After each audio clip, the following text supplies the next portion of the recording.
आज मी बनवली ऑर्डरसाठी पाव किलो जवस चटणी।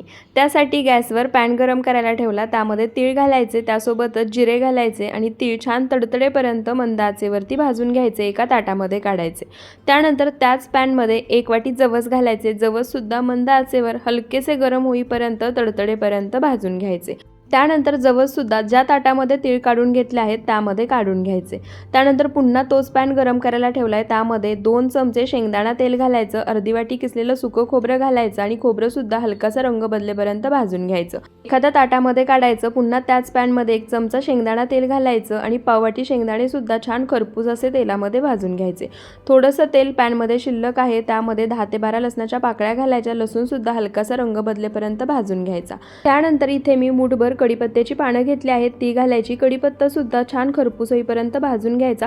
सर्व साहित्य एकाच ताटामध्ये काढून घेतलं आहे, थंड करून घ्यायचं। त्यानंतर सर्व साहित्य मिक्सरच्या भांड्यामध्ये काढायचं, त्यामध्ये 2 चमचे काश्मीरी लाल मिरची पावडर घालायची, जी तिखटाला कमी असते पण त्याने रंग छान येतो। चवीनुसार मीठ घालायचं। सर्व साहित्य मिक्सर पल्स मोडमध्ये फिरवत भरडसर असं वाटून घ्यायचं। मस्त खमंग खरपूस 6 महिने टिकणारी जवस चटणी तयार आहे। तुम्हाला इथे मी वजन करून सुद्धा दाखवलं आहे, त्यासोबतच चटणी पॅक करून सुद्धा दाखवलं आहे।